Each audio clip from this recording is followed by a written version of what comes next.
This is WPTV News. We begin this hour tracking Tropical Storm Helene. The storm downgraded as it barrels through Georgia and the Carolinas. The massive storm bringing intense flooding with the rising waters prompting flash flood warnings and high water rescues throughout the night. The storm to blame for multiple deaths across several states and millions are without power. In Florida, those in Helene's path are waking up to the devastation left behind by the powerful storm. In Perry, new video from our Joel Lopez shows a canopy of a gas station toppled over, and on Treasure Island, the storm's powerful winds and storm surge setting boats up onto roadways and onto people's property. Helene, meantime, leaving behind a mess in Steinhatchee. Muck and debris is all that's left as a powerful storm surge there receded. The storm came ashore last night as a Category 4 hurricane in Taylor County, packing winds up to 140 miles an hour. Governor Ron DeSantis reporting at least 2 people have died as a result of Helene. Last night, a driver was killed on Interstate 4 in Tampa when a sign fell onto the highway. And this morning, the governor reporting the second fatality happened when a tree fell onto a home. The powerful storm surge from Helene exceeding, according to the governor, what was brought on by Hurricane Idalia.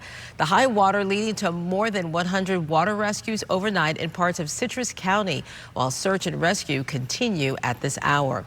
And while Fort Myers Beach did not take a direct hit from the storm surge there was significant enough where a few people had to be rescued.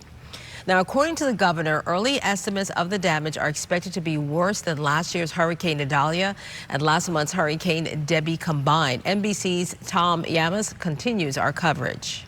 Good luck, everybody. This morning, a monster storm unleashing its fury overnight on Florida's Gulf Coast. Hurricane Helene, a catastrophic Category 4, showing no mercy, destroying property, flooding hotel lobbies, businesses, and homes, and submerging vehicles in oceans of water. This is terrible. Helene not only bringing hurricane force winds to the region, but also a historic storm surge. And tonight, on top of all this, the threat of tornadoes. Violent winds up to 100 miles per hour slamming into Florida. Floodwaters sending waves over this highway in Tampa, and treacherous driving conditions with trees blocking roads and this boat completely shored up. Unsurvivable storm surge transforming neighborhoods with chest-high water in some areas and homes completely flooded inside, leaving this man to take refuge in a kayak, and torrents of water slamming into bridges as well, turning roads into rivers. All of it inundating towns right in the center of Florida's Gulf coastline. I've worked here in this organization for 21 years. These are the highest surge numbers I've ever seen. And this moment lighting up the night sky, showing what appears to be a possible transformer exploding in St. Petersburg. The storm leaving more than 1 million customers without power across the region. Tampa General putting up an aqua fence in place to keep the water at bay, and it held up. In this backpack, I have... Some on Florida State's campus in Tallahassee forced to shelter in place. We're going to be awake through the night watching this through the window. The overnight landfall of Helene challenging for rescue teams, forced to save lives in the dark. As many as 40 people pulled from the rising water in Pasco County. And facing dangerous conditions with one crew in Pinellas County encountering homes engulfed in flames. Anybody in your house? In Clearwater, the elderly helped to safety, being carried out by first responders. Once the winds start getting up to a certain point, we even have to hunker down. And extraordinary rescues captured on camera, like the Coast Guard saving this man and his dog after his sailboat capsized off Sanibel Island.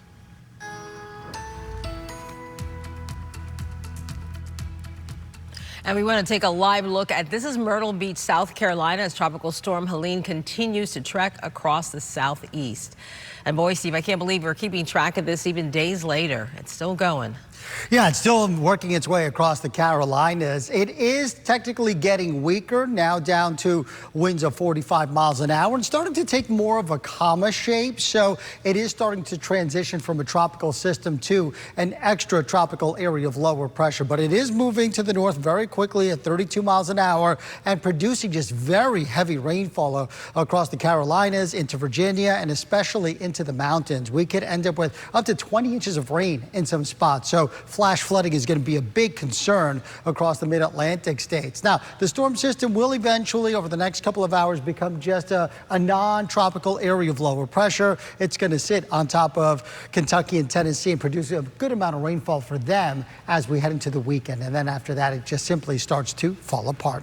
All right, so with that said, here's what it looks like outside right now. We have a mix of sun and clouds, and we also have some showers and storms rolling on through, and they will become a bit more numerous as we head into the afternoon hours. We still have plenty of tropical moisture sitting right on top of South Florida. Now, with the winds coming in out of the south, it's going to be a hot day today. A heat advisory in effect. It could feel like 105 to 110 as we head into the afternoon hours. In fact, already Okeechobee, Boca Raton feeling like 105 when you factor in the heat and the humidity. The winds out of the south right now sustained at 15, but look at these wind gusts, still gusty out there, especially into the Treasure Coast, gusts up to 30 miles an hour. As we zoom on out, lots of moisture continues to feed into South Florida. So with the daytime heating, we'll be tracking some showers and storms. Otherwise, it's a hot one. Temperatures low 90s.